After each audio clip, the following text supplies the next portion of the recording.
Olá, boa tarde. Sexta-feira chegou e com ela trazemos muitas informações para você que acompanha o Câmara Notícia. Na edição de hoje, vamos repercutir a coletiva do prefeito que aconteceu esta manhã e mais. Enem acontece neste final de semana. Saiba o que fazer nos dias que antecedem a prova. Comissão de Proteção e Defesa dos Direitos dos Animais promove mais um encontro. E foi uma discussão saudável.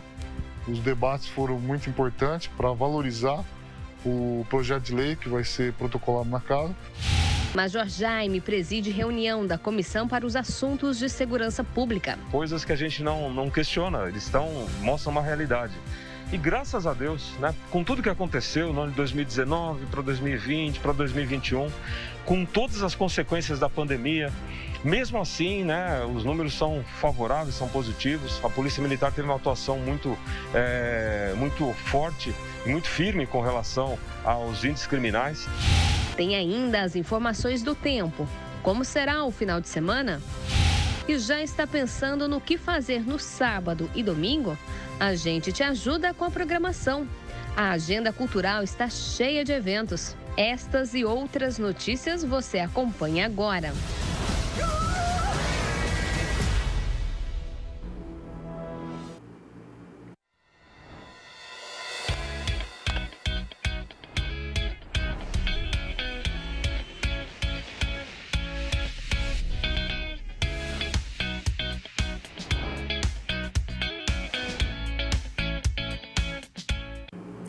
Sexta-feira é dia de Meu Bairro na TV aqui no Câmara Notícia. E hoje, hein? Qual será o bairro que a nossa equipe foi visitar?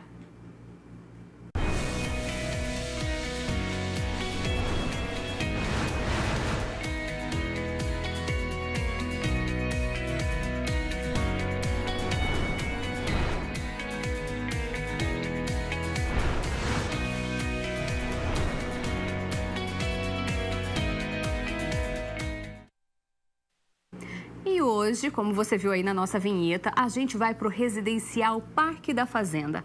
É lá que fica a Casa de Cultura Fazenda Roseira. É a Mariana Meira, que já está aqui na tela comigo, que vai contar um pouquinho da história desse local que é tão importante, principalmente quando a gente fala em Dia da Consciência Negra, que é celebrado amanhã. Boa tarde, Mariana. Fala aí pra gente. O que mais chamou a atenção aí? Boa tarde, Viviane. Boa tarde a todos que acompanham com a gente ao vivo a programação aqui do Câmara Notícia. Nesta sexta-feira chuvosa em que a gente está aqui ao vivo com mais um Meu Bairro na TV.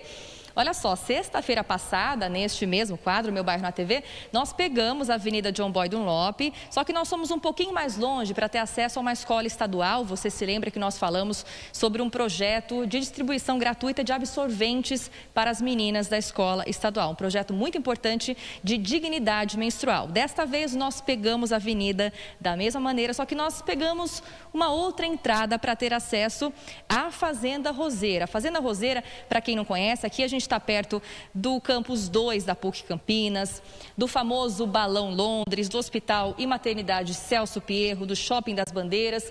Só que tem um cantinho específico nessa região que talvez muita gente não conheça, que dá acesso a um lugar incrível, um lugar fantástico.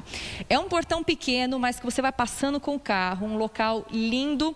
Tá chovendo, a gente não consegue mostrar lá fora como é que é, mas aqui nós estamos num local muito importante para a cidade de Campinas, também para o estado de São Paulo, para o Brasil e também conhecido mundialmente. É a Casa de Cultura Fazenda Roseira. Este é um casarão de 1830 e daqui a pouquinho eu vou falar um pouquinho mais como que eu descobri essas datas, né, que ainda estão um pouco desencontradas quando a gente pesquisa na internet, mas soube aqui que é um casarão de 1830 que se tornou equipamento público em 2007 por conta do loteamento que deu origem à Fazenda Roseira. E aí, por vários motivos que daqui a pouco a gente também vai conhecer, ele foi ocupado pela comunidade João Godito Ribeiro, que faz a gestão desse local desde 2008. Olha só aqui atrás de mim essa arte, está escrito Sou África em todos os sentidos. Esse espaço, ele é um puro símbolo da resistência negra, dos movimentos sociais, dos movimentos negros aqui da cidade de Campinas, também do Brasil. E é sobre isso que a gente vai falar agora com a gestora cultural Bianca Lúcia Martins Lopes. Bianca, seja bem-vinda. Eu estou encantada com esse lugar. Boa tarde, muito obrigado, agradecer o veículo de comunicação por sempre nos ajudar a divulgar esse espaço que é tão importante para o nosso município. Bianca, a gente não conhecia esse local, entramos com a viatura da reportagem aqui e tivemos acesso a um mundo incrível. Aliás, as imagens vão passando aí para o pessoal de casa acompanhar, A gente foi vendo alguns cantinhos desse lugar. Que lugar é esse? E conta pra gente. Bom, aqui é a Casa de Cultura Fazenda Roseira, sejam todas e todos bem-vindos. Nós trabalhamos, com a matriz africana em sua ampla vertente, então nós temos como 4 elementos a o turismo cultural, a agricultura quilombola a partir do meio ambiente e a educação baseado na Lei 10.639/3, com a atualização dela, que inclui as questões indígenas 11.645/8. Esse lugar aqui é conhecido como uma conquista do movimento e da luta negra. Por quê? Bom, esse espaço, a comunidade João Dito Ribeiro, quem faz a gestão, somente em 2015 a gente consegue a permissão de uso, mas o processo de ocupação desse espaço foi uma conquista do movimento negro, das matrizes africanas, da sociedade civil, dos nossos parceiros e amigos que estavam com a gente aqui nesse momento, quando o espaço ele estava sofrendo um processo de depredação. Então o jongo ele já existe, vai fazer 20 anos, ano que vem. A gente fazia o jongo na casa da minha avó, que inclusive fica 5 ruas aqui para cima da Fazenda Roseira.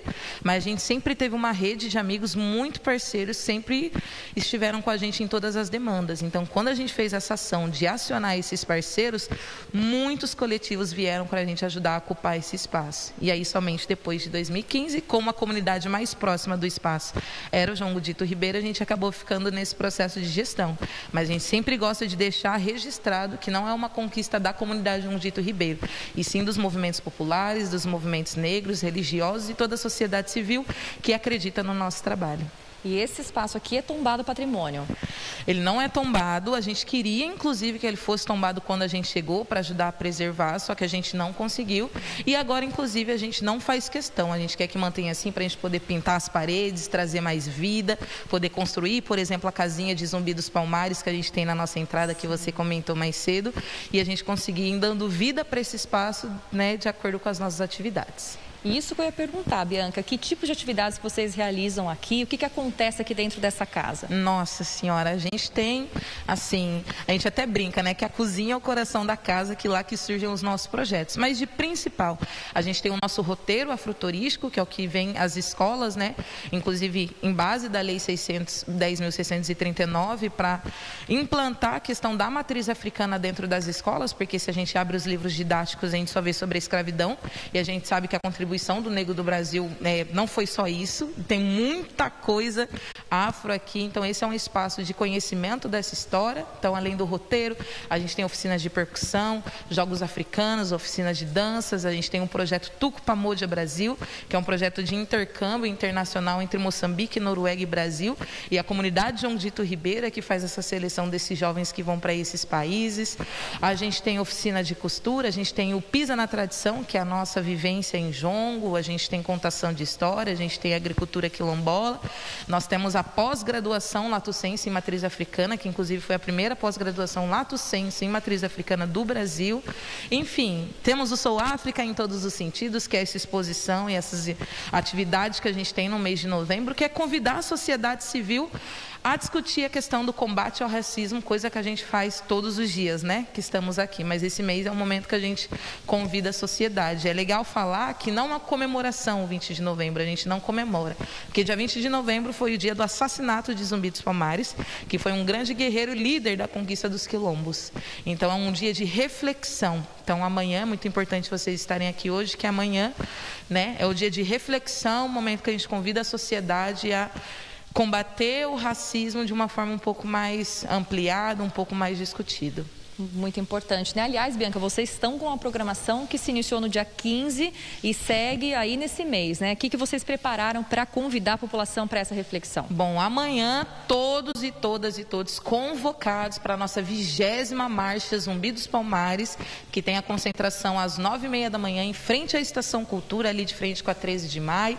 A gente vai descer a marcha, a gente para lá no Largo do Rosário, lá a gente tem algumas falas.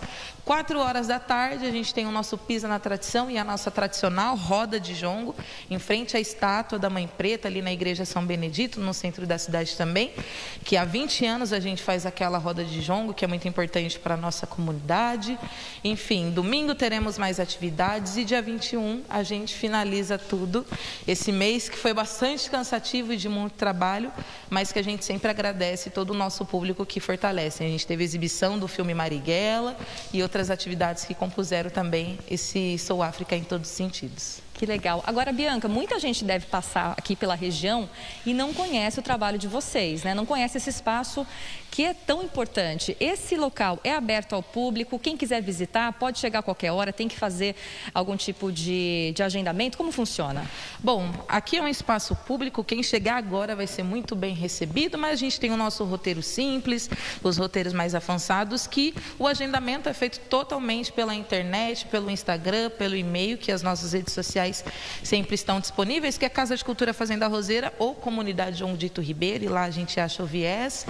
Mas assim, quem quiser chegar, é só chegar, a gente vai mostrar um pouco dos espaços, mas a Fazenda Roseira é sempre uma surpresa, né? A gente brinca. Se vem faz um roteiro hoje, amanhã fizer de novo, vai conhecer uma outra coisa completamente diferente, porque tudo aqui pra gente faz sentido. Então hoje está chovendo, o nosso roteiro vai ser em base da chuva. Hoje uma árvore nossa está florindo, então a gente vai falar dela. Então cada dia é uma surpresa, cada dia um animal que aparece novo, um tucano que vem, faz parte do nosso mar aí, né, de cosmovisão africana e de matriz africana, que é essa Fazenda Roseira. Mas agendamentos dos roteiros para conhecer profundamente, historicamente, o espaço pelas redes sociais, mas quem quiser chegar pode vir. Só de domingo especificamente é sobre agendamento, que é o dia que a gente fecha para os monitores poderem descansar também. Só, Viviane, a gente sempre dá um jeitinho de encerrar os nossos links, principalmente o Meu Bairro na TV, que tem que ter todo um contexto social, histórico, cultural, trazendo para a população um pouquinho da nossa experiência enquanto jornalista, enquanto equipe, né? O repórter cinematográfico também aqui com a gente. Então nós pedimos para a Bianca cantar e tocar um pouco dessa matriz africana, né, que tanto vive não só amanhã, mas também todos os dias do ano. Então eu vou pegar o microfone da Bianca agora para a gente ajudar ela a cantar agora. E vamos de jongo então, né? Já que amanhã é o dia, né, de Zumbi dos Palmares, esse momento de reflexão. Tem um ponto de jongo que é assim: eu trabalhei, suei, sangrei. Eu trabalhei, suei, sangrei. Do cativeiro e das correntes, com fé eu me libertei. Cativeiro e das correntes, com fé eu me libertei. Corri na mata, pé descalço, estrela guia. Corri na mata, pé descalço, estrela guia. Vou encontrar Palmares, ver nascer um novo dia. Vou encontrar Palmares, ver nascer um novo dia. Vou encontrar Palmares, ver nascer um novo dia. Vou encontrar Palmares, ver nascer um novo dia.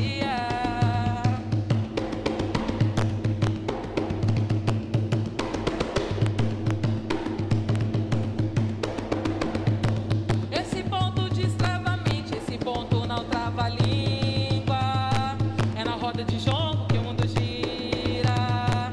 É na roda de jongo que o mundo gira. É na roda de jongo que o mundo gira. E se o tempo fechar, nossa estrela ainda brilha. É na roda de jongo que o mundo gira. Gira meu mundo, é na roda de jongo que o mundo gira. A gente é família, é na roda de jongo que o mundo gira.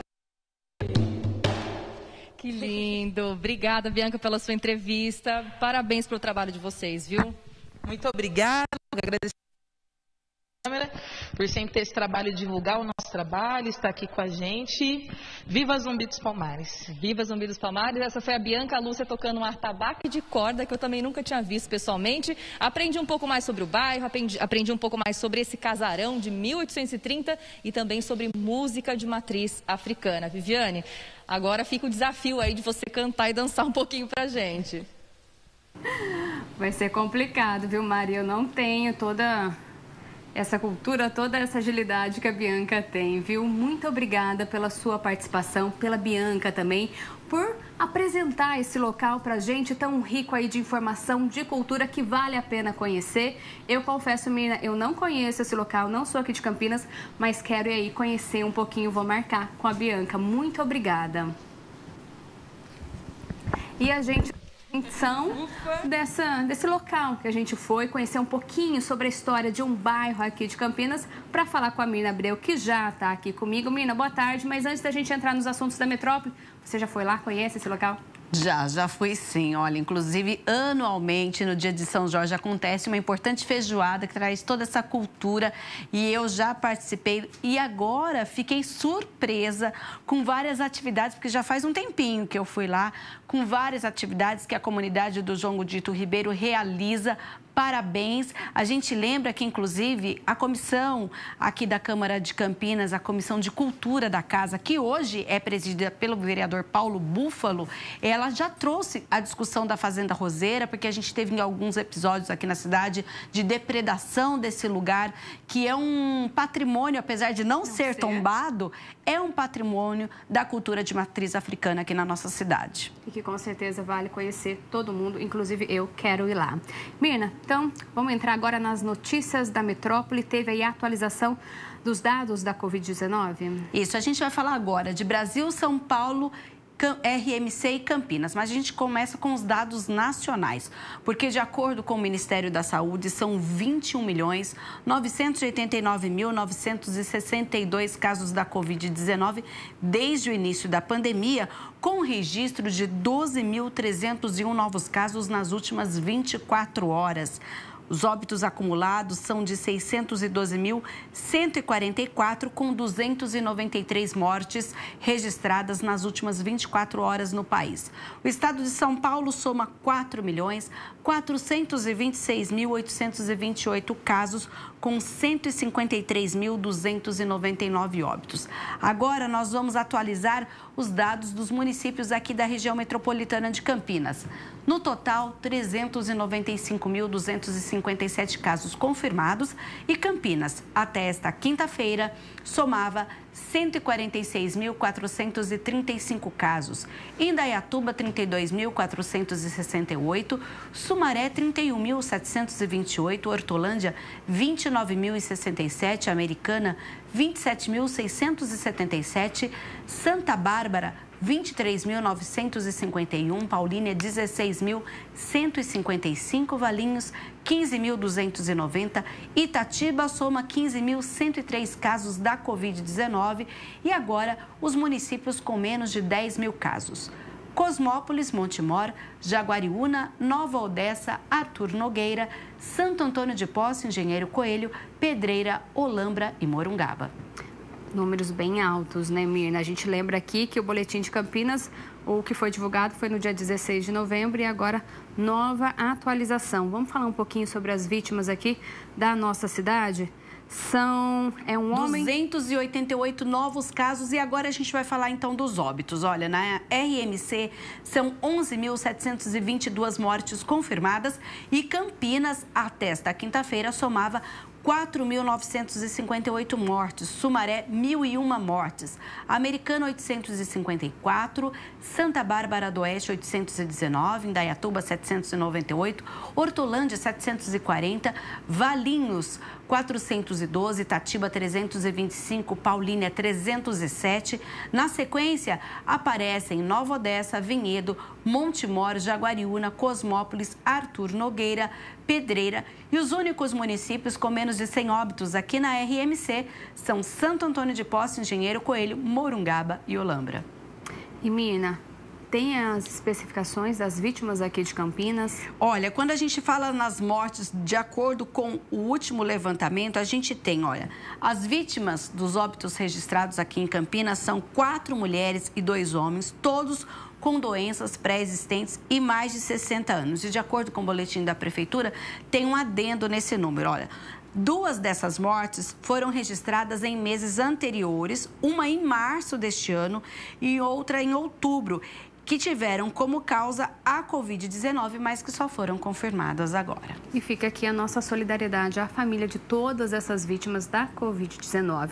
E ainda falando sobre esse tema, ocupação de leito também mudou a taxa? Sim, nós temos 63,2% dos leitos de UTI Covid ocupados até esta quinta-feira na cidade de Campinas.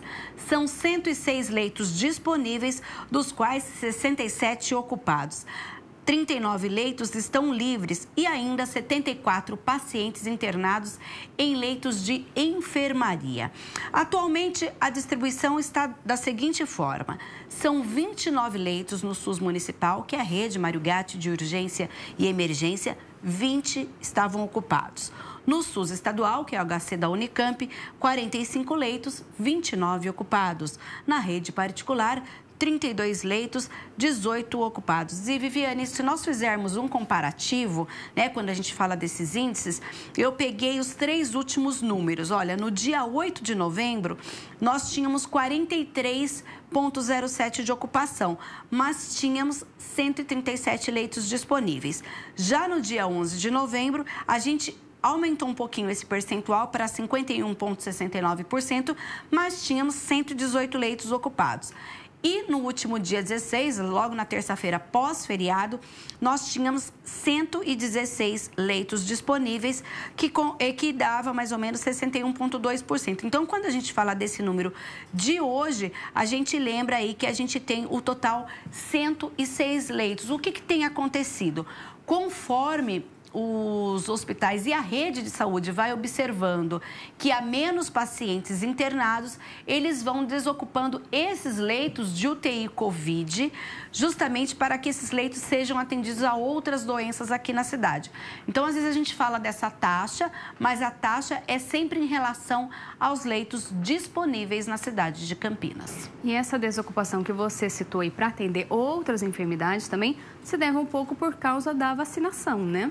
É isso mesmo. Olha, Campinas até essa quinta-feira já tinha aplicado 1.929.525 doses, sendo que deste total, 956.593 pessoas moradoras da cidade foram imunizadas com a primeira dose e 872.481 com a segunda dose ou a vacina de dose única, e 100.451 moradores da cidade já foram imunizados com a dose adicional. A gente lembra que desde esta quinta-feira a Prefeitura já abriu um novo agendamento para a dose adicional.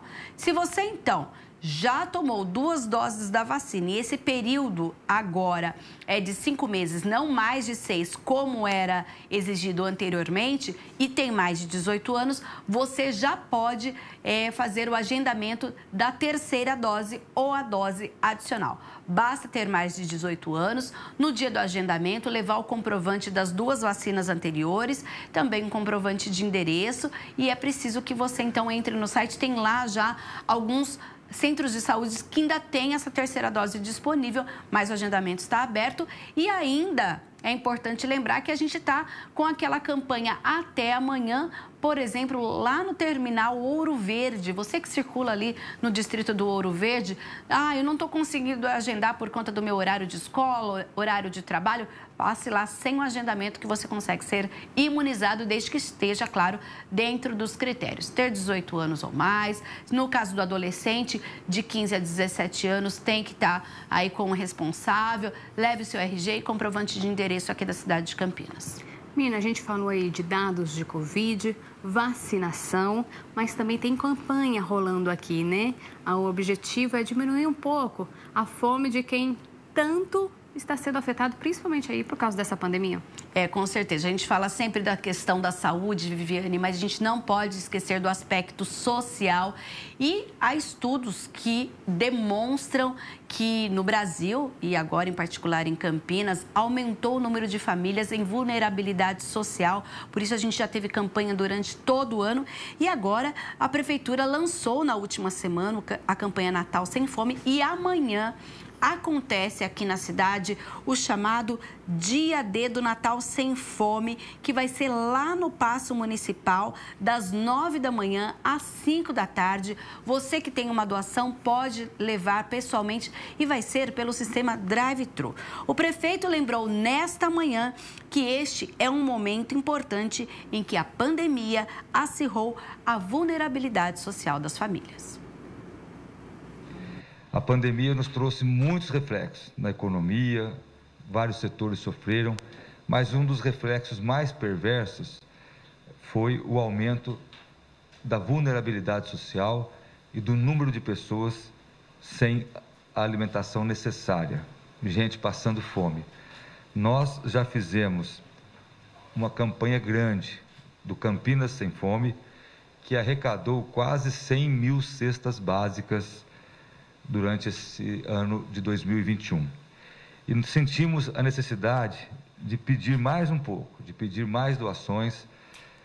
Sabemos que a população de Campinas tem ajudado bastante, sabemos que muitas vezes a gente pede muito, mas não é pedindo para a prefeitura, não é pedindo para nenhuma situação, a não ser para matar a fome das pessoas.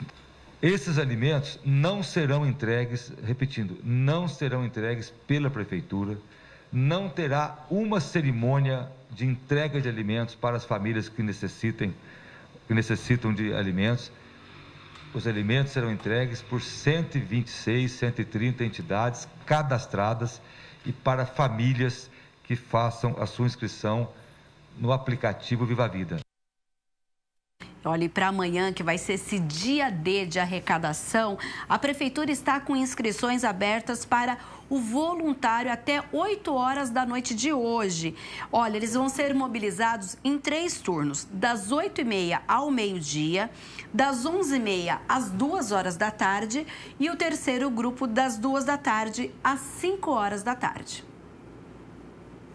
Acontecerá aqui no Paço Municipal, no arruamento da Prefeitura. Então, das 9 às 17 horas, você que deseja fazer doação, seja de uma cesta ou seja de 1 quilo de alimento, vai fazer toda a diferença.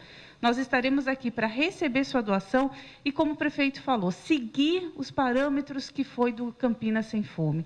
Nenhuma cesta será entregue para pessoas nos equipamentos públicos, não será feito nenhum movimento nos bairros, serão entidades. Quinta-feira, prefeito, nós estávamos no banco de alimento e recebemos 6 entidades que vieram retirar essa cesta para fazer entrega. Então, de fato, isso funciona porque há uma parceria com todos. Parceria do poder público com a sociedade civil e com todos que vão doar. Então, eu gostaria de fazer novamente esse chamado. Aqueles que desejam ser voluntários, ainda está aberta o Transforma Campinas. Se você deseja, é só acessar o site www.transformacampinas.com.br. Você pode escolher um melhor horário para estar aqui com a gente. E desde o início da campanha, na semana passada, já foram arrecadadas 26 toneladas de alimento. Neste ano, além dos pontos físicos nos supermercados da cidade, que farão a destinação do que for arrecadado ao banco de alimentos que fica na Ceasa Campinas, o doador poderá fazer uma doação online. E a gente teve essa ideia onde a pessoa vai poder doar da sua casa, ela vai entrar num site linkado com o nosso, onde lá ela vai conseguir enxergar várias lojas, ela vai poder ter opção da casa dela, de onde ela estiver, também de comprar pelo e-commerce, pela internet. Então ela vai escolher um supermercado, ela vai comprar, sabendo que aquela doação vai ser entregue pelo próprio supermercado, onde a gente se compromete uma vez por semana a levar toda essa arrecadação no Ceasa Campinas. A gente lembra que a campanha Natal Sem Fome dá seguimento à campanha Campinas Sem Fome, que arrecadou no total 712,8 toneladas de alimento e que resultou em 93,7 mil cestas básicas, assim como 24 toneladas de produtos de higiene que já foram entregues às famílias vulneráveis aqui de Campinas.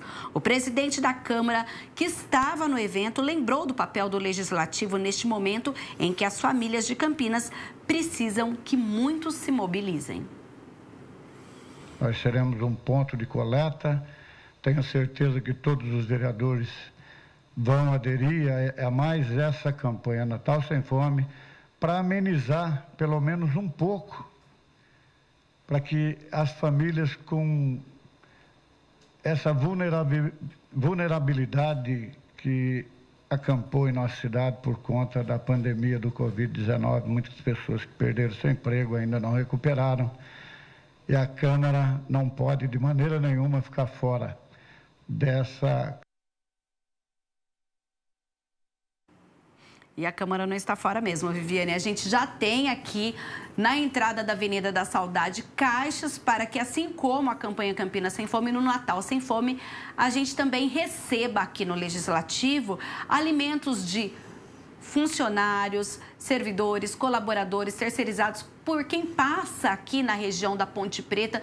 Avenida da Saudade 1004 é o local que você pode deixar a sua doação. A gente lembra que, inclusive, tem um ponto de ônibus em frente à entrada da Câmara Municipal de Campinas. Você pode passar aqui e deixar o seu quilo de alimento ou outra doação que você queira. E para amanhã, se você quer fazer esse trabalho voluntário, lembrando, até 8 horas da noite a inscrição.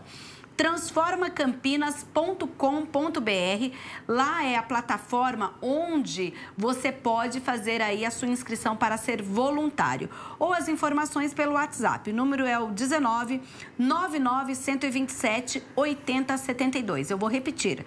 19 99 127 8072. Esse momento de solidariedade aqui na nossa cidade. E é o que o presidente José Carlos falou, né, Mina? Se cada um doar um pouquinho, um pacote de arroz, feijão, um óleo, vai ajudar, vai pelo menos amenizar um pouquinho o sofrimento de tanta gente. E a gente sabe que a pandemia afetou aí a fome, aumentou a fome, mas também aumentou os casos de violência. Por isso, também está sendo lançado outra campanha. A campanha dos 16 dias de ativismo, ela segue aí uma orientação da Lei Municipal de 2012. Ela é realizada anualmente em Campinas, de 20 de novembro a 5 de dezembro. É uma iniciativa internacional e que Campinas implantou, né? Ela foi lançada lá em 1991, apoiada pela ONU desde 2008 e aqui na cidade desde 2012 é lei. Por isso, a partir de hoje, a Prefeitura lançou um hot site com uma programação, com informações, justamente para a gente trabalhar aí nessa eliminação da violência contra a mulher. Vamos abrir então o site? Olha, o site é SMPDC, que é a Secretaria Municipal da Pessoa com Deficiência e também para os direitos aqui da assistência social. Aí tem esse wixsite.com, que é um hot site dentro do próprio site da Prefeitura, ou seja, se você não lembrou desse endereço, entra lá no campinas.sp.gov.br, o site da Prefeitura de Campinas, e lá vai ter um banner 16 dias de ativismo. A gente tem a lei, tem falando o que é esses 16 dias, os tipos de violência contra a mulher, como acontece o ciclo de violência, o círculo de proteção, e agora a gente vai entrar na programação. Para você que está em casa e queira participar, olha, hoje então é o lançamento da campanha dizendo quando o trabalho protege. Até por conta daquilo que você disse, Viviane, que muita gente acabou fazendo home office, ficando em casa, perdendo o emprego. Como o trabalho é um importante instrumento de proteção à mulher e também do marido, casal em casa, uma série de coisas, essa violência acirrada. Muitas mulheres ficaram aí sem ter o que falar, como se diz, a quem recorrer nesse período. Então, a gente tem esse lema aí, quando o trabalho protege. Para aquelas mulheres que, inclusive, procuram uma qualificação profissional, no dia 23, terça-feira, nós temos uma atividade que é um curso que vai ser oferecido pela Embeleze. No dia 25, o CEAMO, que é o centro que atende as mulheres vítimas de violência, vai ter uma oficina junto com a Guarda Municipal e o SARAM de defesa pessoal que vai acontecer no Ceprocamp. O Ceprocamp é ali ao lado da Estação Cultura, então um lugar bem conhecido na nossa cidade. Nós temos ainda ações nos territórios feitos aí em relação com a saúde, assistência social, nos CRAS da cidade, falando sobre quando o trabalho protege e uma série de atividades. O encerramento, pois o evento vai até o dia 5 de dezembro, dia 3, a Câmara participa desses 16 dias de ativismo com um seminário de políticas públicas para as mulheres que vai acontecer aqui no plenário do Legislativo. E o fechamento vai ser um ato lá chamado Ato da Paz, que vai acontecer na Praça da Concórdia, no distrito do Campo Grande, das 9 ao meio-dia, que vai reunir vários órgãos públicos e entidades parceiras para divulgar e conscientizar as pessoas sobre a violência de gênero. Então, 16 dias de muita atividade e conscientização para homens e mulheres sobre a importância de falar de prevenção à violência contra a mulher aqui na cidade de Campinas. Como você disse, né? São vários eventos, não paga nada e é importante todo mundo participar desse momento, né? Quem sabe aí um dia a gente chega aqui e fale: não tem mais violência. É verdade, é o desejo de todos. E a gente muda de assunto agora para falar um pouquinho sobre educação, porque tem a Olimpíada que vai rolar entre os alunos lá da Unicamp, é isso? Isso mesmo. A gente que essa semana falou de Enem, muita gente já aí nesse preparo. Domingo a gente lembra que tem aí a primeira fase do Enem e a gente falou sobre isso, né? A gente está nesse preparo, daqui a pouco tem informação. Ai, como você vai ficar, como você vai se preparar? Você tem que estudar um dia antes? Não. Você tem que descansar daqui a pouquinho. Eu já estou dando um spoiler aqui, viu, Viviane? Daqui a pouco é o André Aranha que vai trazer todas essas informações. Isso mesmo. Mas antes da gente falar do Enem aqui no Câmara Notícia, a gente tem uma informação porque a Conveste, que é a Comissão Permanente de Vestibulares da Unicamp, está com inscrições abertas, gratuitas, até o próximo dia 21 de janeiro de 2022 para o processo de vagas olímpicas Unicamp 2022, que é uma das formas também de entrar na universidade. Olha, serão oferecidas 122 vagas em 33 opções de cursos. Qual que é o objetivo dessa modalidade? É atrair jovens que estudaram tanto em escola pública quanto em escolas particulares e que participaram de Olimpíada Científica durante o ensino médio, tiveram uma boa premiação para a universidade sem a necessidade de que eles façam o vestibular ou a prova do Enem. Lembrando que muitos desses jovens que já têm uma excelente premiação ou desempenho em Olimpíadas Científicas, tanto nacionais quanto internacionais, já são procurados por instituições, universidades estrangeiras, universidades internacionais. Então, o nosso objetivo é atrair esses jovens que fiquem aqui no Brasil, numa instituição pública brasileira. O candidato ele tem que ter, durante o ensino médio, participado de Olimpíadas de Conhecimentos Científicos e ter sido premiado com uma medalha de bronze, prata ou ouro. Se ele também foi para uma Olimpíada Internacional, apenas a participação da Olimpíada Internacional já dá a ele uma pontuação. Estão sendo ofertadas 122 vagas em 33 cursos distintos, dos quais a maioria são cursos na área de tecnologia, exatas e engenharias, mas que temos também vagas em cursos como cursos de história, cursos de administração, cursos de biologia. Cada curso ele elencou um conjunto de Olimpíadas que são aceitas e uma ordem de prioridade para essas Olimpíadas. Então, ao acessar o site da Conveste, tem lá uma tabela com as vagas para cada curso e as Olimpíadas. Olha, todas as informações sobre qual é a qualificação, qual é então a pontuação, está no site conveste.unicamp.br. Está aí um dos caminhos também para você entrar na universidade. De educação, a gente volta a falar um pouquinho de campanha relacionada à saúde, porque doação de sangue também é um momento que os bancos, né, estão precisando bastante e vai ter campanha agora. A gente sempre fala, inclusive, da questão do Hemocentro e na segunda-feira acontece a partir das 9 horas da manhã até as 2 horas da tarde no estacionamento da Entrada das Colinas do Shopping Parque Dom Pedro, aqui em Campinas. Olha, a gente vai ter ali uma campanha de doação de sangue com prioridade para quem agendar a doação pelo site. Tem o site já, o parquedompedro.com.br, e para aqueles que não agendaram, também podem doar, só que tem que chegar lá na hora e ver se é possível, olha, tem disponibilidade ou não. Lembrando que essa doação segue todas as proteções em relação aos critérios de evitar a transmissão da Covid-19. A gente lembra que o Hemocentro da Unicamp atende aproximadamente 99% dos hospitais públicos de Campinas e região. sendo o único responsável para abastecer demandas de transfusão de sangue, por exemplo, do Hospital das Clínicas, do CAISME, do Mário Gatti, Boldrini, Ouro Verde, entre outros, além de atender também alguns serviços privados aqui da nossa região. Você quer ser um doador? Entre lá, veja os critérios, a gente vai repetir: Parque Dom Pedro, Parque de Pedro, tá? Que é do Parque Dom Pedro.com.br, segunda-feira, das 9 da manhã às 2 da tarde. Faça a sua doação. Tá aí, doação de sangue, doação de alimento. Estas foram as notícias da metrópole. A Mina vai continuar aqui com a gente, porque daqui a pouco ela vai trazer as notícias do Legislativo. É bem rapidinho, viu? Em instantes você vai conferir.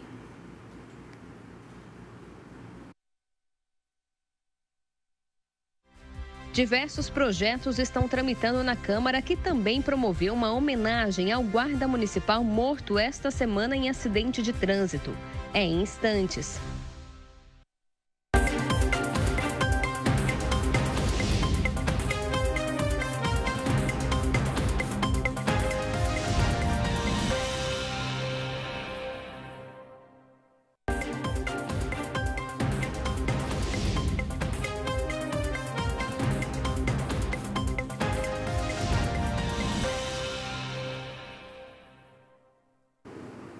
Quando a diversão com jogos se torna uma doença. Este é o tema da nossa entrevista de hoje. A nossa convidada é a Priscila Dossi. Ela é médica psiquiatra que tem especialização em infância e adolescência pela Unicamp. A Priscila ela já está aqui na tela comigo. Antes de a gente começar a nossa conversa, eu quero agradecer a sua participação aqui, viu? Eu que agradeço a oportunidade. Priscila, então já para a gente começar... Vício em jogo virou um problema geral? Virou. Vício em jogo virou um problema geral. A gente já tinha essa questão anteriormente, né? Tanto como uma classificação oficial, digamos, do DSM, do CID, no vício de jogos mesmo. E aí a gente teve o vício iniciado com as telas e agora principalmente o vício nos jogos virtuais. Isso tem sim se tornado uma questão importante, um problema. E a gente tem visto muito, assim, tem tido muito essa dificuldade agora no pós-pandemia, né? No início, na verdade, da pandemia, que as crianças ficaram muito em casa, os adolescentes, e acabou que as telas foram o principal, digamos assim, o principal divertimento, né? Então, essa questão do jogo se tornou mais importante nesse momento. Eu ia te perguntar isso, né? Quando a gente falava em vício em jogos, se viu o adulto viciado em jogo. Agora não, é criança, é adolescente, é adulto, é idoso... Realmente, como você disse, é um problema em geral, né? Também afeta todas as idades agora.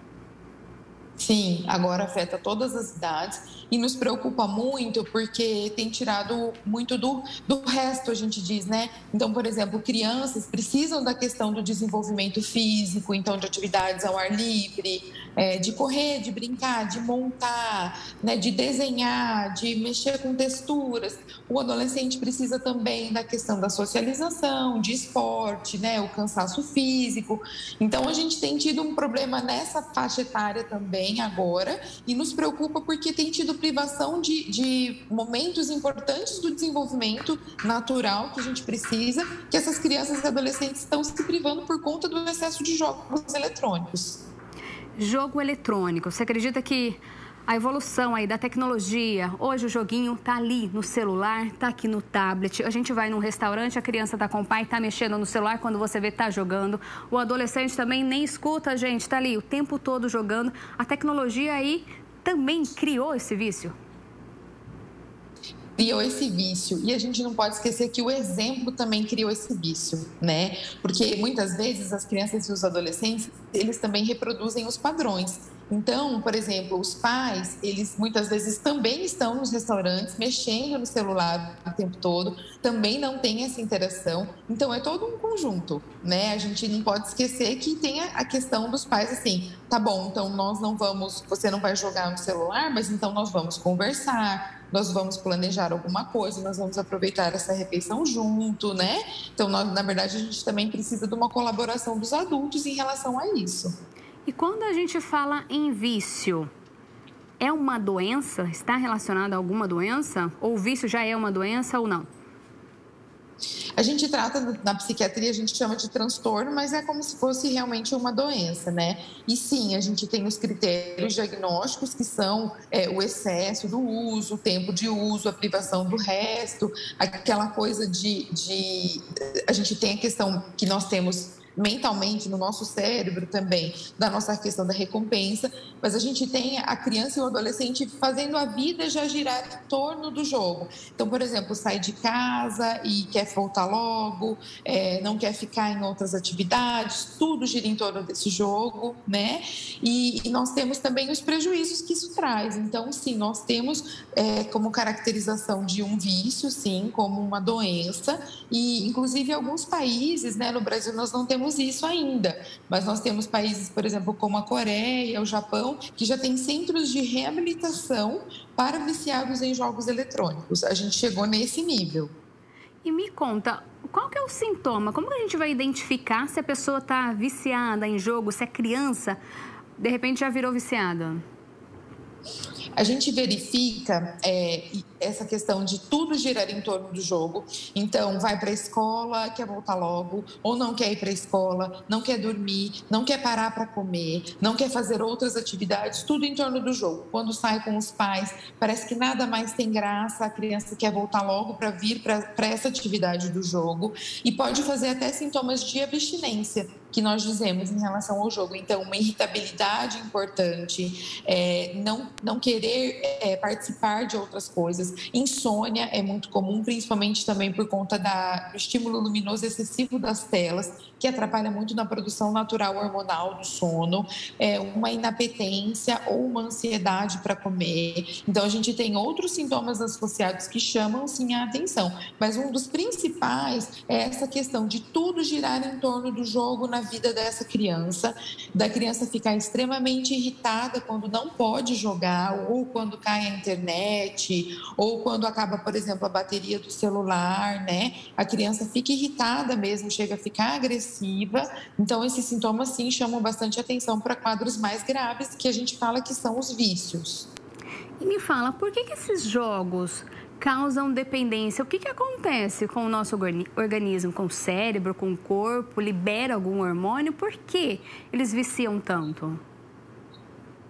Sim, na verdade, os jogos, eles são feitos para viciar, né? A estrutura que eles são programados mesmo para serem feitos são aquelas estruturas para manter a pessoa cada vez mais atenta, cada vez mais ali no jogo, sempre procurando mais, né? Então, aquela insatisfação, como, por exemplo, vencer uma fase no jogo, deveria ser suficiente. Não, vencer uma fase, mas agora vem uma fase muito mais legal, uma fase muito mais difícil.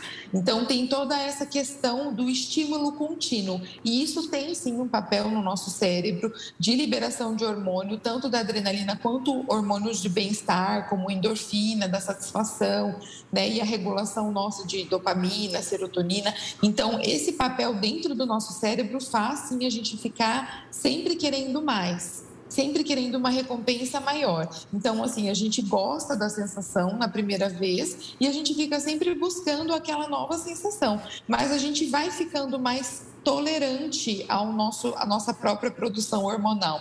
Então, a gente fica naquela busca contínua, não tem uma satisfação, não tem um fim. Então, a gente fica sempre naquilo e é isso que a gente diz que o vício promove.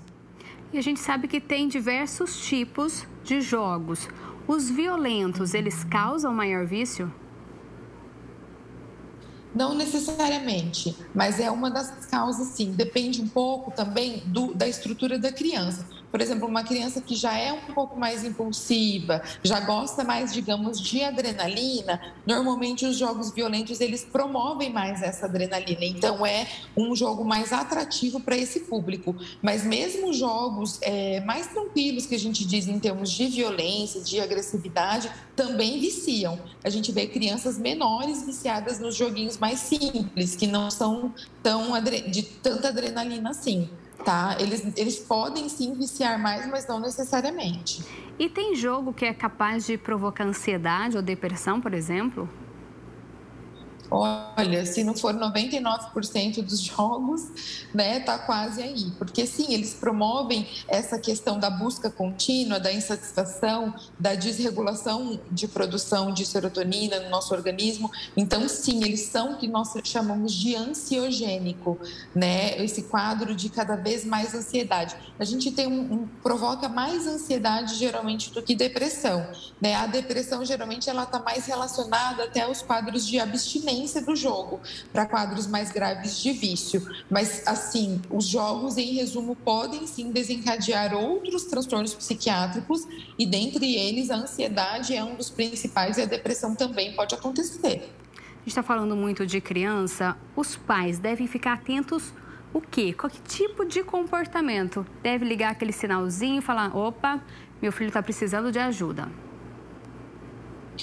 Os pais precisam ficar muito atentos à questão do excesso, o excesso de tudo, né? Então, o excesso da tela e aí aquele comportamento de não querer fazer mais nada que não esteja relacionado ao jogo. Então, muitas vezes a criança não quer, crianças e adolescentes, não quer mais fazer refeições com os pais, não quer mais sair de casa para fazer atividades ao ar livre, não quer nada que não seja relacionado a esse jogo, não quer ir em casa de parentes, muitas vezes não quer frequentar a escola, porque fala, não, vou ficar nas aulas online, mas na verdade, quando você vai ver a criança, liga ali a aula e está jogando. Né? Ela não está participando da aula, ela está utilizando essa desculpa para fazer outra coisa. Então, tudo isso chama atenção e também a questão do nada mais tem graça. Então, a criança não tem paciência para outras atividades, vai ficando mais irritadiça. Muitas vezes a criança não dorme, então é aquela criança que está sempre cansada, porque ou não dorme porque está jogando, ou fica muito ansiosa e não consegue conciliar o sono na hora de dormir. Se desregula em relação ao sono, porque quer ficar jogando até tarde, depois tem que acordar para ir para a escola, né? E muitas vezes até com vocabulário. Tem crianças que ficam mais agressivas verbalmente, né, vão criando outros hábitos, assim. Então, às vezes, muitas vezes, com uma restrição de relacionamento, a criança só quer se relacionar com amiguinhos que jogam, né, e muitas vezes só relacionamentos online também, né, virtuais. Então, sim, esses sinais acho que são os principais para os pais ficarem atentos. Tudo que for exagerado, a gente já precisa de uma atenção maior. E o exagero dentro disso, né, das telas e tal, precisa de uma atenção também. Essas mesmas dicas valem quando é adulto viciado em jogo? Com certeza, né? Com certeza, são mais ou menos o mesmo princípio do adulto ficar sempre em função do jogo, começar a ter prejuízos também em estudo, prejuízo no trabalho, prejuízos de relacionamento. E aí o adulto não é só o jogo, né? A gente tem a questão muito das mídias sociais também, das questões das redes sociais. Isso também acontece em adolescentes. A gente tem adolescentes que também ficam viciados, digamos, né, em redes sociais, né? Mas para o adulto é o mesmo princípio, a falta da convivência social, os prejuízos de trabalho, estudo, a questão dos sintomas de irritabilidade, de ansiedade, de tudo em função do jogo, um prejuízo na alimentação, é basicamente a mesma coisa. E Priscila, foi diagnosticado, a pessoa está viciada em jogo, ou a criança ou adolescente. E aí, como que é o tratamento? A gente faz um tratamento medicamentoso quando for necessário, quando a gente vê, por exemplo, um prejuízo do sono, um prejuízo com muita ansiedade, uma irritabilidade muito importante, que não dá para ser manejada, no princípio, só com uma terapia, mas a terapia é um dos pontos principais. Né? A gente tem as linhas de redução, de fazer tratamentos com redução de uso das telas. Muitas vezes a gente precisa fazer uma retirada de 100% do jogo, da vida dessa pessoa, para a gente conseguir, como se fosse realmente uma droga, ou uma bebida, né? Ou, digamos, um vício em alguma coisa que a gente é mais palpável no sentido de ingestão, de inalação, enfim. A gente precisa, muitas vezes, fazer uma retirada total e lidar com os sintomas da abstinência também. Então, se for ter um quadro de irritação, de inapetência, de mal-estar, a gente precisa tratar dessa forma. Por isso que alguns países, como a demanda estava sendo muito grande, criaram esses centros de reabilitação, né? E, no geral, a gente fala que a gente precisa colocar coisas no lugar, porque é comum a pessoa falar que a vida perde a graça sem esse vício. né? Então a gente precisa colocar coisas no lugar. Então, um esporte, uma leitura, uma outra atividade que seja pintura, atividades artísticas, alguma coisa que substitua aquela falta do momento do jogo e num tratamento contínuo e se encaminhando para uma melhora progressiva. Pode ser que essa pessoa possa, em algum momento da vida, voltar a jogar? Depende do grau da gravidade em que estava, né? Mas, a princípio, a gente tem que avaliar caso a caso. Alguns casos a gente diz que realmente não pode, não dá para voltar nem a jogar. E me fala uma coisa, lá no começo você disse que a pandemia agravou toda essa situação. A gente ainda está vivendo a pandemia de Covid-19. E aí, qual a orientação? O que fazer? Nem muita gente ainda quer sair de casa, e mesmo que seja um passeio ao ar livre, o que fazer com aquela criança para evitar pegar o celular, ou até o adulto, né? Para não ir para frente das telas. Qual que é a sua orientação, a sua dica de maneira geral? De maneira geral, a gente fala, se possível, vamos voltar para a normalidade mais ao ar livre. Aí você fala, eu não posso frequentar uma academia. Mas será que você não pode pôr uma máscara, dar, por exemplo, uma volta em relação ao esporte na quadra da sua casa, né? Será que a gente não pode já levar a criança ali no parquinho num horário que não esteja muito cheio? Né? Se isso realmente não for possível, a gente fica só com as atividades indoor, que a gente diz, que é só as atividades dentro. Mas se for possível sair, é muito importante. A socialização é muito importante, o tomar sol é muito importante e o ver o mundo é muito importante. Mas dentro de casa nós temos sim outras alternativas. Nós temos leitura, para criança nós temos massinha, pintura, canetinha, giz de cera, lápis. Nós temos brinquedos mesmo, blocos, jogos. A gente fala, os outros jogos também são muito legais, né? A gente tem os famosos jogos antigos, que a gente diz jogos de carta, jogos de peça, jogos de dado. Isso é muito legal, que isso também distrai. Tem alguns jogos educativos que podem ser utilizados, né? E a gente tem também aquilo de vamos brincar com outra criança, vamos interagir, vamos promover isso, sabe? Vamos tentar outras atividades que não sejam as eletrônicas. A gente tem essa possibilidade mesmo dentro de casa. É que acaba que as telas foram mais fáceis, foram mais acessíveis, né? Muitas crianças já tinham aquilo de, vou assistir a aula aqui, então depois eu já fico aqui jogando. Então, mas a gente tem essas outras alternativas. E para o adulto, a mesma coisa. A gente fala, vai fazer um pão, vai fazer um café, vai cozinhar, vai plantar, mexer com uma plantinha, né? Arruma um pet. A gente diz que tudo isso é importante, isso tudo é vida, né? Que a vida não se restringe só às telas. Então, a gente precisa dessa diferenciação. E só para a gente encerrar aqui, a participação, a ajuda de quem convive com uma criança que está viciada em jogo, um adolescente ou até um adulto, é fundamental nesse momento. Com certeza, porque é como a maioria dos dependentes químicos, né, que nós temos. Os dependentes químicos que nós dizemos são aqueles que organicamente a gente já sabe claramente que dependem ali de alguma substância.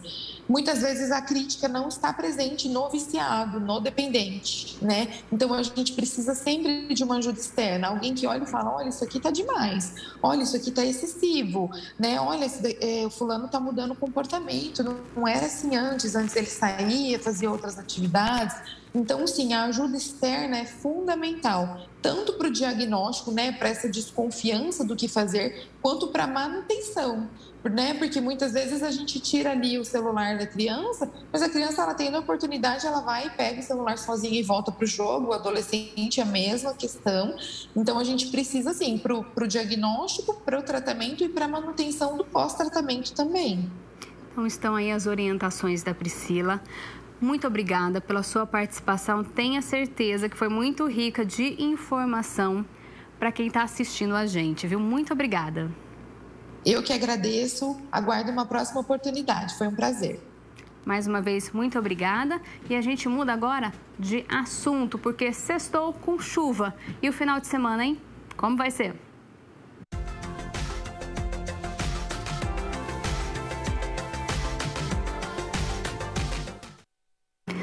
Segundo a previsão do tempo, deve chover um pouco mais sim, mas em menor volume se comparado com hoje. Confira aí. Amanhã o sol deve aparecer entre nuvens e existe a possibilidade de chuva a qualquer momento. A temperatura mínima fica em 18 graus e a máxima não passa de 24. Já no domingo, o dia deve ser mais quente, chegando a 27 graus. Na segunda-feira, o sol aparece com algumas nuvens e não deve chover. A Mirna Abreu já está de volta aqui no estúdio com a gente, agora com as notícias do Legislativo, porque teve aí encontro de comissão. A gente começa falando da Comissão de Assuntos de Segurança Pública aqui da Câmara de Campinas, que se reuniu para a apresentação do CPI-2 da Polícia Militar. Quem traz os detalhes é Michel Amorim. O vereador Major Jaime, que é presidente da Comissão para Assuntos de Segurança Pública da Câmara, convidou esta semana o responsável pelo Comando de Polícia do Interior 2 para o encontro do grupo.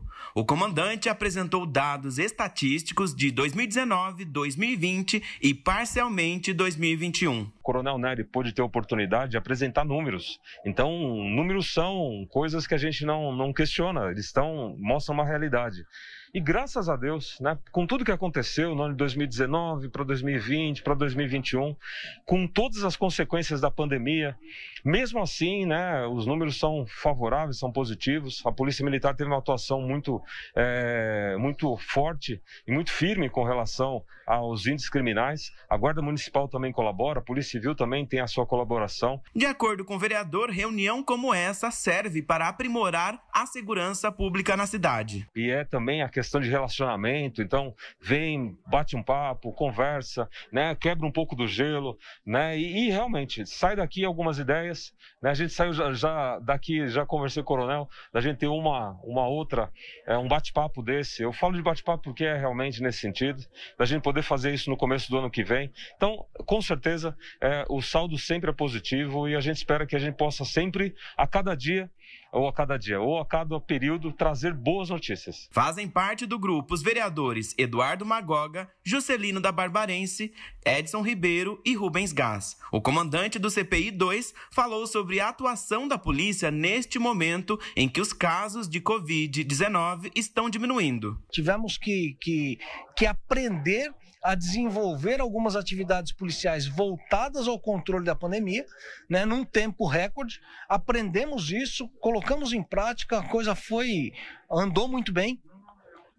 E agora vamos, se Deus quiser, aí retomando ao que a gente já sabe historicamente, né? Policiamento em campo de futebol, policiamento em eventos, acompanhar manifestações, o policiamento ostensivo propriamente dito, né? O policiamento tático, operações, bloqueio, visibilidade, intensificação de patrulhamento em determinados pontos, e a importância de estar bem próximo da comunidade e a importância da comunidade estar sempre se comunicando com a polícia.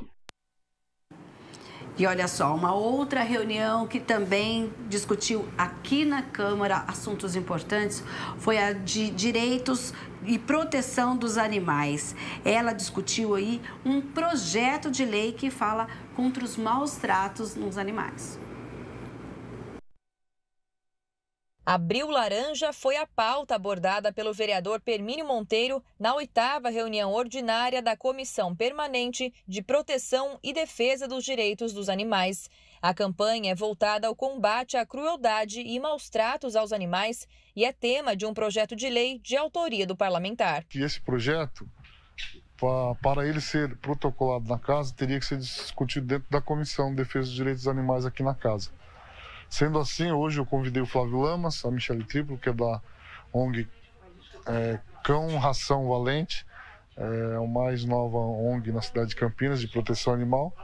E foi uma discussão saudável, os debates foram muito importantes para valorizar o projeto de lei que vai ser protocolado na casa. E agora, de agora em diante, sendo protocolado, vai ter o trâmite normal dentro da Constituição de Defesa dos Direitos, dentro da Comissão de Constituição e Legalidade. E vamos para o plenário para votar esse projeto. Ele vem num momento oportuno, onde a gente vai fazer essas conscientização aí na questão do projeto que vai levar toda essa conversa que foi feita aqui, a discussão, e com certeza vai ser um sucesso na cidade de Campinas. Os 2 convidados da reunião, ambos ativistas de causas animais, compartilharam casos de abandono e maus tratos que já presenciaram na cidade de Campinas e elogiaram a iniciativa do projeto de lei. Mas se a gente tiver trabalhos de conscientização, a gente vai criando uma mentalidade em que a gente possa ter um maior respeito aos animais, respeito à vida, respeito à convivência, né? Então, esse mês seria super importante para a gente começar a trabalhar já, para ver que ações o pessoal de ONG, dos conselhos, do setor da prefeitura que cuida disso, para a gente criar ações em conjunto, né? E a gente tocar em frente. Os maus tratos a gente tem que começar pela criança, para a gente ter um resultado. É de criança que se torna, né, um adulto consciente. Então, a gente tem esse projeto e é de grande valia a gente fazer essa parceria, né? A política, as ONGs, os vereadores, as pessoas, as comunidades, e o que a gente puder estar agregando nisso, porque a gente acredita mesmo que os maus tratos a gente vai conseguir conscientizar, vem da educação infantil. E Mirna, quem acompanhou a última reunião ordinária viu que teve homenagem dos parlamentares à Guarda Municipal que faleceu essa semana. É isso mesmo, o vereador Major Jaime, inclusive, usou a tribuna porque ela foi marcada por um momento emocionante que envolveu tantos parlamentares, diversos guardas municipais que estavam no plenário durante a votação de um requerimento de autoria de Major Jaime, em virtude do falecimento do GM Osnei Fernando Pedro Rojo, com a presença da família do falecido, diversos guardas que estavam na galeria, o parlamentar e diversos outros vereadores falaram sobre o ocorrido e foram até onde estava a família e com o GM, justamente para prestar as homenagens. O Major Jaime é autor desse requerimento e falou sobre a importância desse profissional. Tratava-se de um guarda municipal exemplar, de caráter, de honra ilibada, uma pessoa excelente, um pai de família amoroso, cidadão íntegro, formador de opinião, defensor da pátria e profissional dedicado.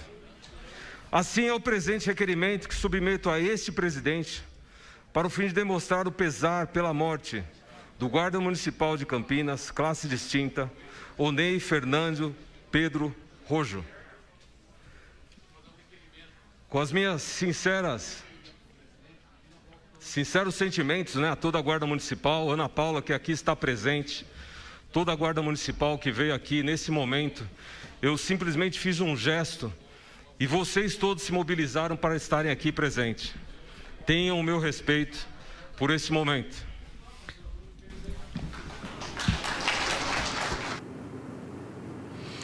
Olha, vários parlamentares também usaram o microfone de aparte durante a reunião ordinária para homenagear o GM e deixar marcado o seu pesar à família e também à corporação. Osnei Rojo foi vítima de um acidente de trânsito na noite do último domingo, dia 14 de novembro, e deixou a esposa, a inspetora da Guarda Municipal de Campinas, Ana Paula Rojo, e 3 filhos.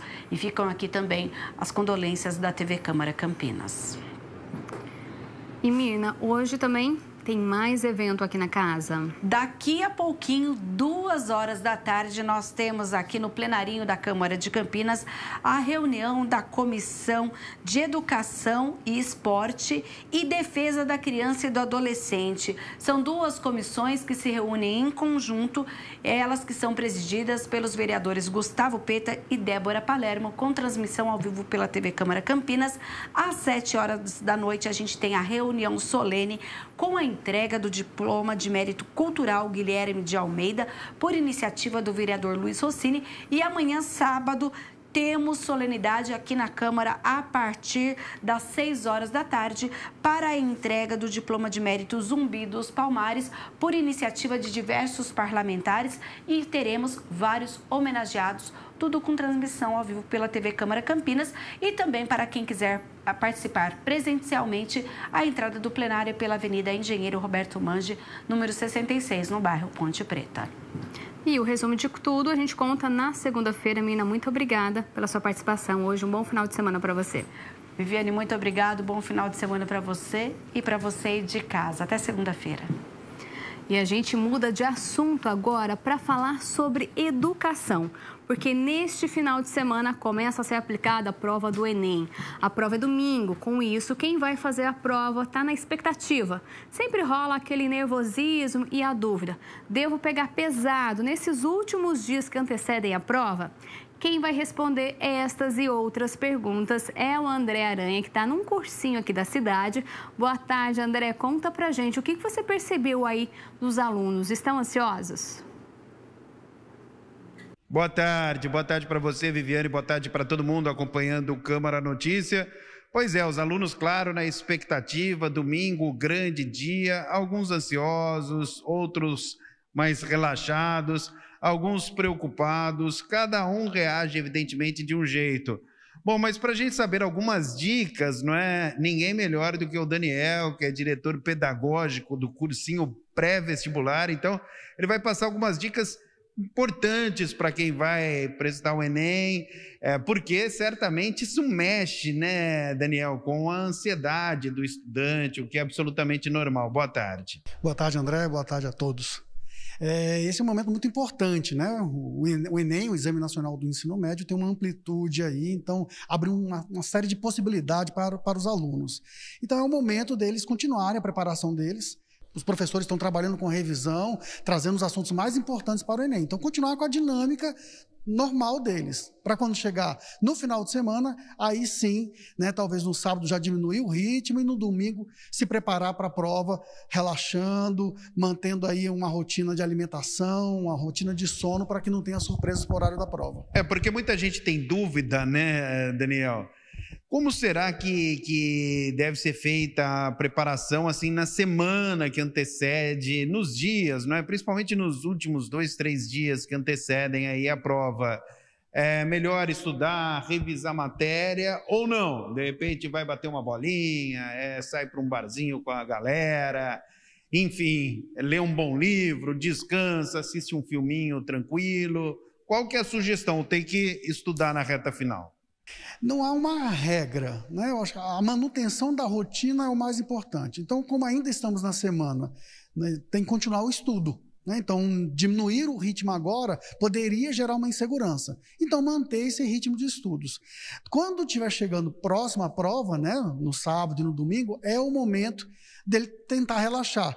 Mas se o aluno, eu gosto de estudar, para mim é importante, eu vou me sentir mais seguro fazendo uma revisão no sábado, ou mesmo olhando alguns conteúdos no domingo de manhã, ele pode fazer isso, contanto que ele se sinta seguro. Se ele achar que isso vai gerar mais estresse, mais insegurança, mais ansiedade, é melhor ele jogar uma bolinha, é melhor ele bater um papo com a família, assistir uma série, para ele chegar emocionalmente bem para a prova. Então vai de cada um, né, Daniel? Vai de cada um. Não tem uma regra, porque se a gente determina uma regra, aquele outro que realmente não se adequar àquilo, pode ser que ele se sinta inseguro no momento da prova. Bom, é evidente que nós estamos numa pandemia ainda e claro que ainda existe uma série de cuidados. Não pode fazer a prova sem máscara, né? É importante que as pessoas saibam disso. A máscara é um item obrigatório de acordo com o INEP. Então, o aluno ele tem que estar com máscara. Idealmente, é aconselhável que ele leve mais de uma máscara para ele trocar durante a prova. É aconselhável também o uso de álcool gel, especialmente após ele se alimentar e evitar tocar a máscara na frente, né? E toda vez que ele se alimentar, beber água, que será permitido nas avaliações do Enem, nas provas do Enem, ele sempre higienizar as mãos com álcool gel, que é uma coisa que nós todos já estamos acostumados. Bom, o que é preciso levar, Daniel? Porque assim como no ano passado, a caneta preta, o que mais, né? Caneta preta transparente é um item obrigatório. A carteira de identificação, um documento de identificação válido com foto é um item obrigatório e a máscara também é um item obrigatório. É aconselhável levar o álcool gel e aquele comprovante de confirmação Não é obrigatório, segundo o INEP, mas é aconselhável levar, porque inclusive lá tem o número de inscrição, local de prova, então é uma coisa importante que o aluno tenha isso em mãos.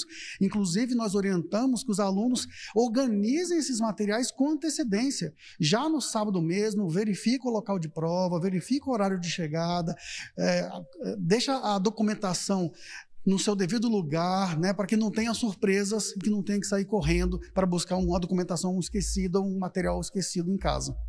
Pois é, sempre bom evitar correria, né, para não ter nenhuma surpresa aí ruim, surpresa desagradável, né, Daniel? Bom, e quais os itens proibidos, o que não pode levar na hora da prova?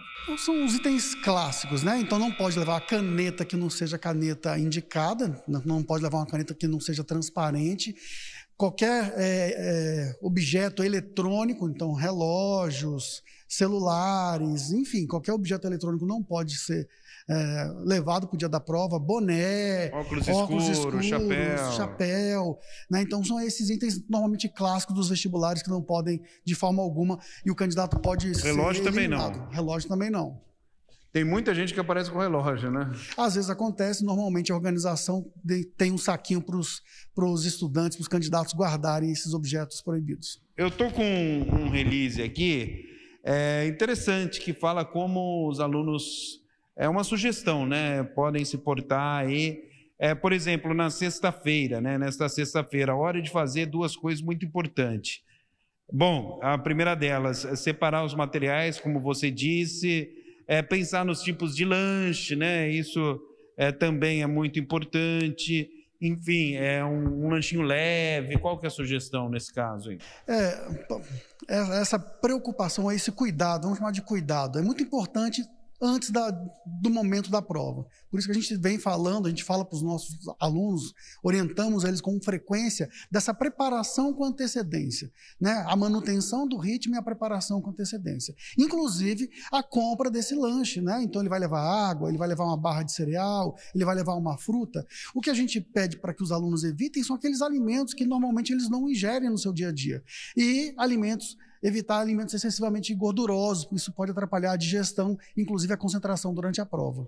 Daniel, muito obrigado pela entrevista. A gente vai bater um papo agora com o estudante, não é? Para saber como ele está, mas obrigado pela sua participação aqui na TV Câmara Campinas. Eu que agradeço, uma boa prova para todos os alunos. É isso aí. Dicas super importantes, valiosas nesse momento, porque a gente sabe, evidentemente, que o coração bate mais forte, não tem jeito, muita gente tem aquela suadeira, o que é absolutamente normal. Então, como disse o Daniel, tem gente que prefere dar uma relaxada nos dias que antecedem, principalmente no sábado, né? Bater uma bola com os amigos, assistir a algum filme, série, enfim, tem gente que já prefere fazer aquela revisão. Qual o seu caso? É Alexandre, né? Alexandre, qual é o seu caso? Você prefere dar uma revisada no conteúdo ou, de repente, trocar uma ideia com os amigos, com a família, brincar com o cachorro? Boa tarde. Boa tarde, André. Boa tarde a todo mundo. Eu, pessoalmente, prefiro mais dar uma relaxada, para ir tranquilo para a prova, sem nenhuma preocupação, porque se eu ficar no estudo, se eu ficar ali fazendo revisão, aquela revisão antes da prova, talvez surja aquele sentimento de ansiedade, será que eu estou pronto? Que mais que falta? Então, eu ficando ali tranquilo, e curtindo com o pessoal, com meus amigos, com a minha família, assistindo uma série, eu acho que é essencial. Tá, e você quer fazer o quê de faculdade, de curso? É a primeira vez que você vai prestar ou não? Já prestou antes? Eu já prestei o Enem em 2019 como treineiro, mas agora é para valer, né? E o curso que eu quero é Engenharia Mecatrônica. Legal, hein, cara? Tem que estudar bastante, né? E como foi sua preparação? Conta pra gente.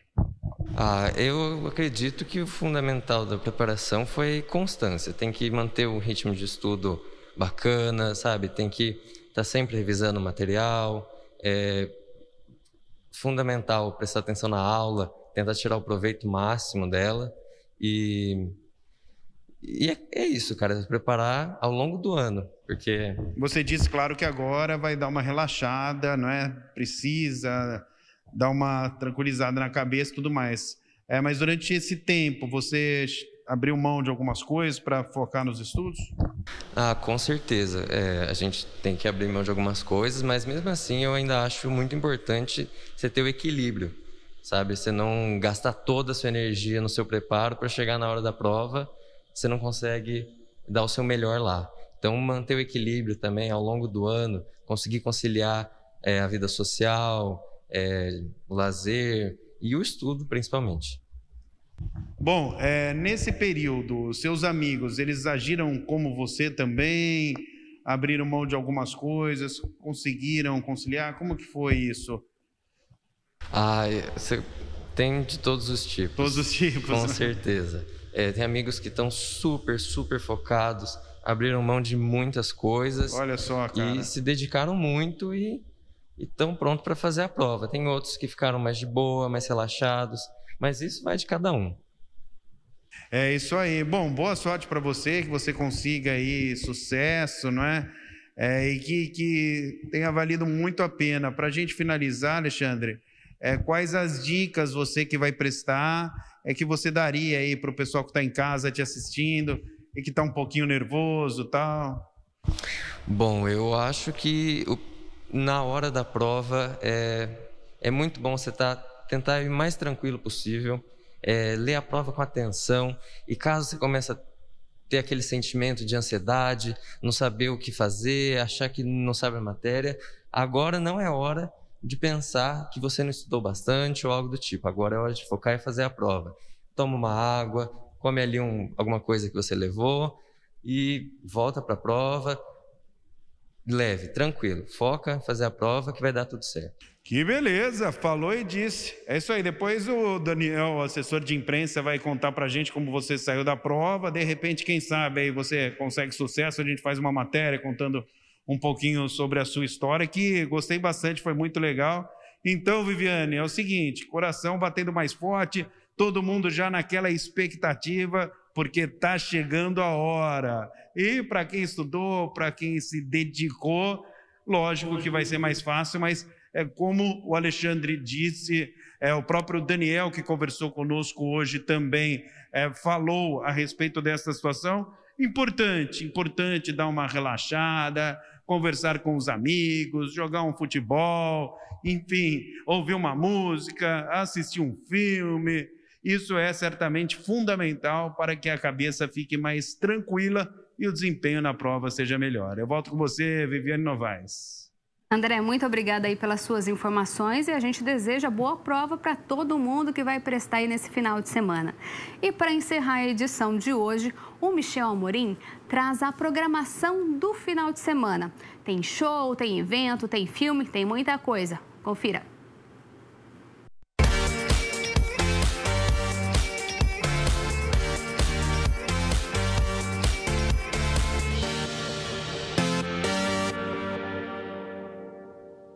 Olá, Agenda Cultural no ar, e se você não sabe o que tem para fazer no final de semana, vem comigo que eu te ajudo. E para começar, vamos falar de estreias de cinema? Olha aí, em uma cidade fictícia da França do século passado, jornalistas trabalham na revista The French.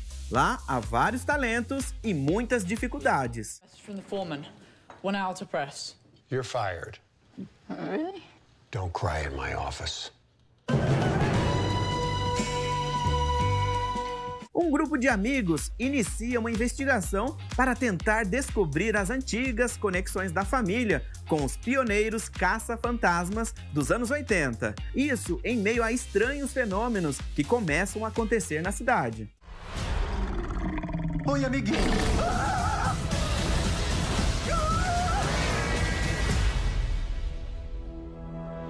A usina nuclear Chernobyl, situada em Pripyat, na União Soviética, explode. Enquanto o governo tenta esconder o fracasso do mundo, os efeitos do desastre começam a aparecer. O filme foi baseado no histórico acidente nuclear ocorrido em 1986, responsável pela morte de milhares de pessoas.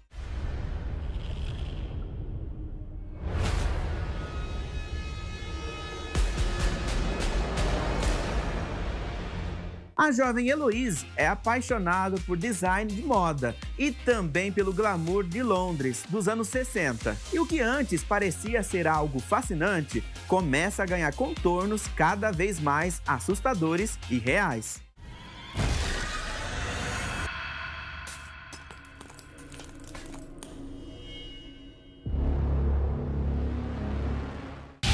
Para quem gosta de teatro, tem também, confira. Baixei um aplicativo para não mexer no celular. Baixei um... Falando em voz alta, agora parece idiota. Após 6 meses sem pisar num palco por conta da pandemia, o comediante Afonso Padilha volta com tudo. Ele se apresenta hoje no Teatro Iguatemi Campinas, às 9 da noite. Alô, Campinas! Aqui é Renata Braz falando, a ciumenta da Praça é Nossa. E dia 20 de novembro a gente tem, um combinado. Eu vou estar aqui no Teatro Oficina do Estudante, às 9h30, e eu espero você. Traz o seu boy, o seu namorado, pra ver como é que ele vai ter que andar assim, na rédea curta. É uma comédia divertida que todos vocês vão gostar. Dia 20 eu espero vocês. Me fala, você vem? Sério, parece que eu escutava Deus falando assim, para o dia que ela chega muito estressada, parece que Deus ia falar comigo. Parece que eu escutava Deus falando, corre! Segunda Chamada é o novo show de stand-up criado pelo humorista Diogo Almeida, onde ele continua relatando de maneira inusitada e engraçada situações que envolvem os professores e demais profissionais ligados à área da educação. Aí tem um velho amigo meu, bem velho, seu João. Aí seu João, domingo, falou, será? Vamos numa baladinha? Falei, seu João, é 4 da tarde. Emerson Ceará chega com stand-up sem freio, que reúne de tudo um pouco, como coisas que o povo não fala no dia a dia, ele desce a ladeira sem freio. Vai ser no Interiorano Comedy Club em 2 sessões, a primeira às 7 da noite e a segunda às 10. E agora chegou o momento das dicas, disposições e eventos da cidade. Olha aí. Venho convidá-los para a primeira Feira Cultural Negritudes, uma interação de cores, em homenagem ao Dia da Consciência Negra. O evento, totalmente gratuito, acontece no dia 20 de novembro, das 10 da manhã às 5 da tarde, no Instituto Campineiro dos Cegos Trabalhadores. Com uma programação rica e diversificada, a feira oferece atividades tanto para crianças e jovens, como adultos e idosos. O evento contará com palestras, apresentação de capoeira, narrativa com boneco, contação de histórias, oficina da boneca Abayomi, declamação de poesia, desfile de roupas típicas e música, além de sala de leitura, exposição de artes plásticas, África em Cena, exposição de peças e cenografia, bazar e cantina. Venha prestigiar. Sábado e domingo tem o Festival Carnivoria, o maior evento churrasqueiro do Brasil. São mais de 15 estações, com destaque para galeto no varal, prime rib suíno, costela de chão, cordeiro patagônico e ancho, além de doces. Vai ser no Parque Dom Pedro Shopping. Pra gente começar a relaxar, tem música boa. Vitão chega em Campinas e o show dele vai ser no Brazuca, a partir das 10 horas da noite. Olá pessoal, nós somos o Núcleo Cupinzeiro e nós estaremos no Teatro do Sesc Campinas na próxima sexta-feira, dia 19 de novembro, às 20 horas e também no dia seguinte, sábado, 20 de novembro, às 17 horas, com o show Música de Permanência, 20 anos do Núcleo Cupinzeiro. Vai ser um prazer dividir com vocês essa estreia, esse show que é um memorial e também um manifesto. O Sesc está com todos os protocolos de segurança para que nós, vocês e os funcionários possamos nos sentir seguros para esse encontro. Então, esperamos vocês. Até lá!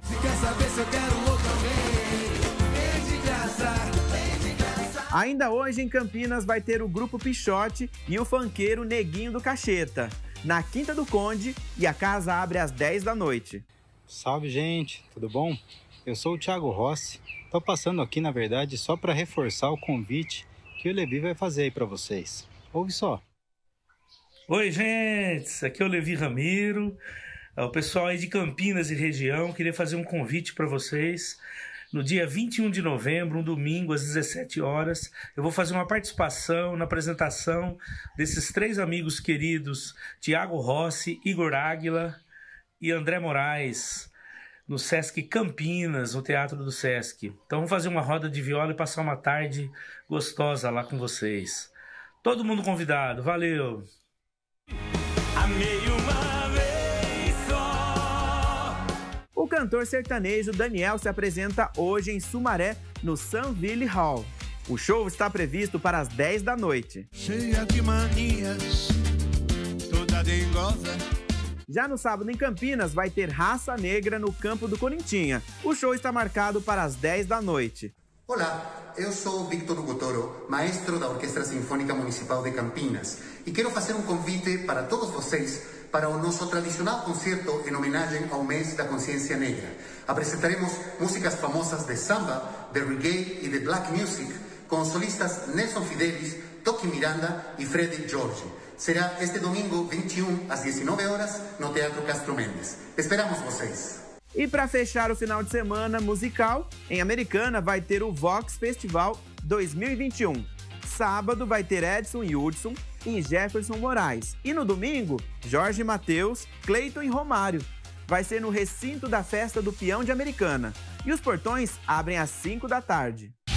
Para fechar a nossa agenda, a partir de hoje, eu vou mostrar para você decorações natalinas dos shoppings. Para começar, olha só como está o Parque Dom Pedro. Vários cenários maravilhosos para você tirar foto. A magia Disney tomou conta do Parque Dom Pedro Shopping. A passarela que fica em cima da praça de alimentação tem um brinquedo gigante com o personagem mais icônico da Disney, o Mickey Mouse, que há mais de 90 anos encanta diferentes gerações. Tem luzes, guirlanda e, claro, ele que não poderia faltar, o Papai Noel.